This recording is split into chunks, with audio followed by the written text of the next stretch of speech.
Hello दोस्तों, स्वागत है आपका हमारे YouTube चैनल SKIT इंडिया पर।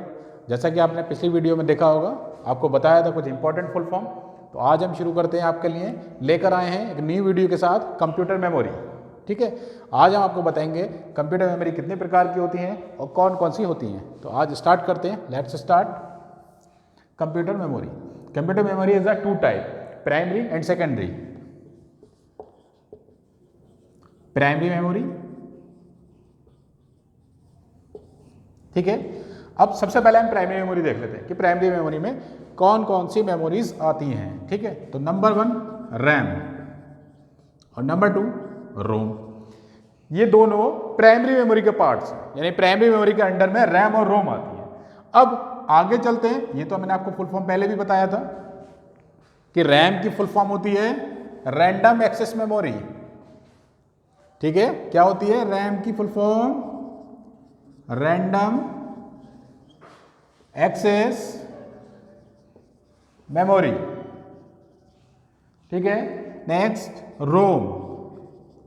रोम की फुल फॉर्म होती है रीड ओनली मेमोरी। ठीक है दोस्तों, अब हम ये देख लेंगे कि ये तो प्राइमरी मेमोरी के अंडर में आ गई रैम रोम, बट रैम के भी कितने प्रकार होते हैं और रोम के क्या प्रकार होते हैं। तो सबसे पहले देख लेते हैं हम रैम, रैम के प्रकार। तो number 1 S RAM. S RAM की फुल फॉर्म होगी स्टैटिक रैंडम एक्सेस मेमोरी। ठीक है, number 2 D RAM. D RAM की फुल फॉर्म होगी डायनामिक रैंडम एक्सेस मेमोरी। ठीक है, समझ रहे हैं ना दोस्तों। नेक्स्ट आगे बढ़ते हैं, number 3 S D RAM. S RAM हो गया, डी रैम हो गया, S D RAM synchronise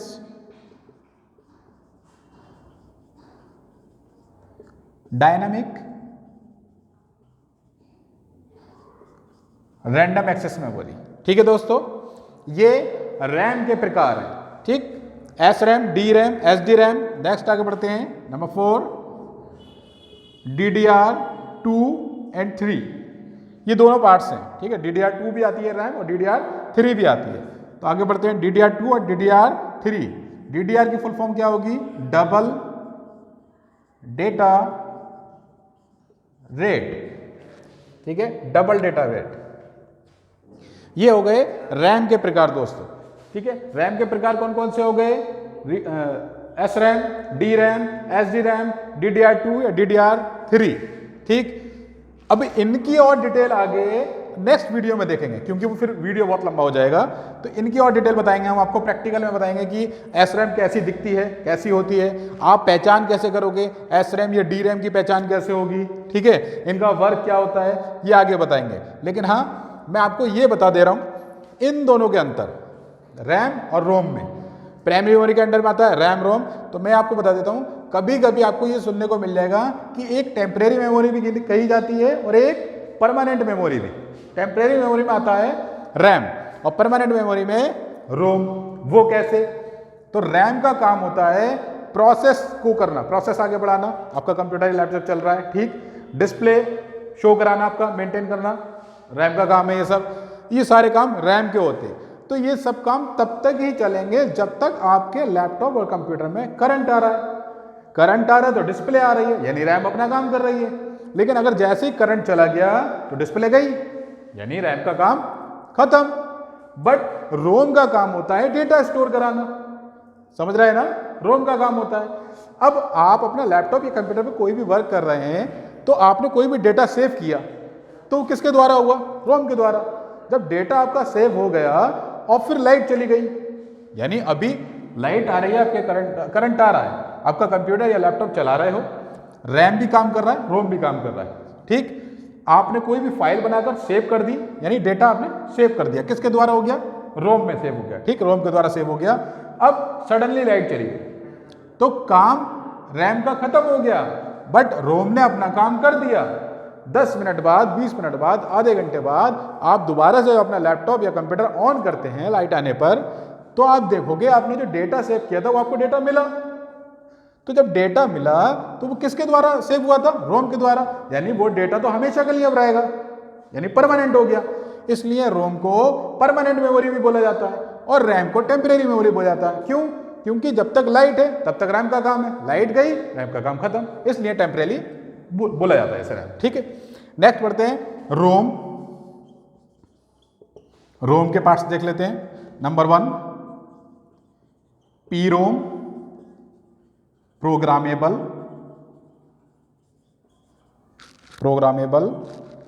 read only memory. ठीक है, नेक्स्ट आगे देखते हैं। Number 2 EP ROM erasable programmable read only memory. Next number 3 EEP ROM. First वाले ई का फुल फॉर्म हो गया इलेक्ट्रिकली, ठीक है। सेकंड ई इरेजेबल, फिर P4 programmable read only memory. तो समझ रहे हो दोस्तों, ये रैम के प्रकार हो गए, S RAM, D RAM, S D RAM, DDR2, DDR3, ये रोम के प्रकार हो गए आपके, पी रोम, ईपी रोम, ईपी रोम। ठीक है, ये मैंने आपको बता दिया ये रैम का वर्क और रोम का वर्क। नेक्स्ट आगे बढ़ते हैं दोस्तों, secondary memory.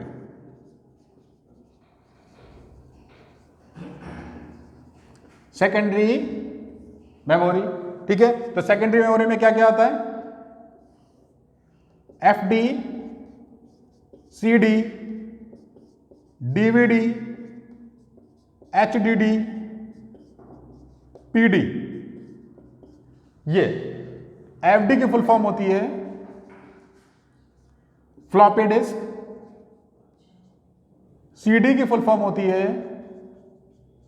Compact disc, DVD की फुल फॉर्म होती है डिजिटल वर्सेटाइल डिस्क,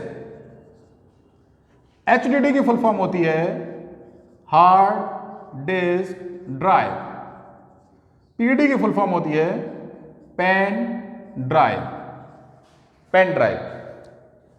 और मेरे ख्याल से आप सभी चीजों को जानते होंगे। अगर कुछ लोग नहीं जानते होंगे तो जानते नहीं होंगे FD को, क्योंकि FD पहले आती थी। आपने देखा होगा पुराने CPU, अभी देख लेना, आगे फ्रंट पर जो इतना बड़ा स्पेस होगा, इतना चौड़ा स्पेस होगा, वो उसमें FD लगती थी, यानी फ्लॉपी डिस्क। मैंने आपको पिछली वीडियो में भी बताया था कि FD का साइज होता है, FD का साइज होता है 3.5 इंच और डेटा स्टोरेज कैपेसिटी होती है इसकी 1.44 MB, यानी इसका साइज था 3.5 इंच चौड़ी होती थी ये फ्लॉपी डिस्क, ठीक। बट इसमें डेटा कितना स्टोर होता था? 1.44 MB, बस इतना कम डेटा स्टोर हुआ करता था, ठीक है। उसके बाद आई CD कॉम्पैक्ट डिस्क, इसका साइज ज्यादा था। CD आपने देखी भी होगी, यूज भी की होगी शायद। इसका साइज था 650 MB टू 750 MB, यानी इतना डेटा आप CD में स्टोर कर सकते थे, ठीक। फिर नेक्स्ट आया DVD डिजिटल वर्सेटाइल डिस्क, आपको कहीं कहीं ये भी देखने को मिल जाएगा डिजिटल वीडियो डिस्क, ये भी बोलते हैं कुछ लोग, ठीक। DVD डिजिटल वर्सेटाइल डिस्क, ठीक है। ये आने लगी 1 GB, 1.5 GB, ऐसे ऐसे आने लगी, यानी 2 CD का डेटा एक DVD में आने लगा। अब CD की मात्रा कम होने लगी, DVD चलने लगी। फिर क्यों? क्योंकि एक DVD में 2 CD का डेटा आने लगा। अब ये हार्ड डिस्क इन सबसे थोड़ा सा इसका वर्क अलग है। इसका वर्क ये है कि ये तो परमानेंट कंप्यूटर में या लैपटॉप में लगेगी ही, ठीक है। लैपटॉप में भी लगे, अब साइज में अंतर होता है। CPU में जो लगी होगी कंप्यूटर में हार्ड डिस्क थोड़ा बड़ा साइज होगा और लैपटॉप में जो हार्ड डिस्क लगी होगी उसका छोटा साइज होगा, ठीक है। वर्क एक ही है, इसमें हार्ड डिस्क में डेटा स्टोर होता है। आप विंडो इंस्टॉल करोगे, कोई भी सॉफ्टवेयर वगैरह कुछ भी इंस्टॉल करोगे अपने लैपटॉप में, तो कहां जाएगा? सब हार्ड डिस्क में स्टोर हो रहा है, ठीक है। तो डेटा स्टोरेज डिवाइसेस होती हैं ये। नेक्स्ट आ जाते हैं PD pen drive. Pen drive आप सभी लोग बहुत अच्छे से जानते होंगे पेन ड्राइव को। वही मैंने आपको बताया था, छोटा पैकेट बड़ा धमाका, छोटी सी होती है बट साइज में 32 GB 64 GB इतना डेटा इसमें स्टोर हो सकता है। किसमें? पेन ड्राइव में। आराम से पॉकेट में डाला, कहीं घूम रहे हैं, कहीं भी डेटा की हमें जरूरत पड़ी, कहीं से भी हमने डेटा सेव कर सकते हैं अपने पेन ड्राइव में। ठीक है दोस्तों, अब मैं ये आपको बता देता हूं, अगर आपसे कोई पूछ लेता है भाई अंतर क्या है प्राइमरी मेमोरी या सेकेंडरी मेमोरी में, ये कैसे पहचानेंगे कौन सी प्राइमरी है कौन सी सेकेंडरी है, तो मैं आपको एक बहुत ही इजी लैंग्वेज में एक डेफिनेशन बता रहा हूं इसकी सेकेंडरी मेमोरी की, कि जितनी भी डेटा स्टोरेज डिवाइसेस होती हैं, जितनी भी डेटा स्टोरेज डिवाइसेस होती हैं वो सेकेंडरी मेमोरी कहलाती हैं। समझ रहे हो? जिसमें भी डेटा स्टोरेज डिवाइसेस जो भी हैं वो सब किस में आती हैं? सेकेंडरी मेमोरी में। FD डेटा स्टोर होता है, CD डेटा स्टोर होता है, DVD डेटा स्टोर होता है, हार्ड डिस्क में भी डेटा स्टोर होता है, PD में भी डेटा स्टोर होता है। ठीक है, तो समझ गए दोस्तों, आज मैंने आपको डिफाइन किया है प्राइमरी मेमोरी है और सेकेंडरी मेमोरी। तो मुझे लगता है आज के लिए इतना काफी है, बाकी आगे के लिए वीडियो में इसी को थोड़ा सा और एक्सप्लेन करेंगे, थोड़ा सा और प्रैक्टिकल में लाएंगे। ठीक है दोस्तों, तो आज के लिए इतना काफी है। बाकी आपको किसी भी सब्जेक्ट से रिलेटेड, कंप्यूटर में किसी भी चैप्टर से रिलेटेड वीडियो अगर चाहिए हो तो आप कमेंट में मुझे शेयर कर सकते हैं, शो कर सकते हैं कमेंट में। ठीक, और चैनल को ऐसे ही सब्सक्राइब करते रहिए, लाइक करते रहिए। धन्यवाद आपका।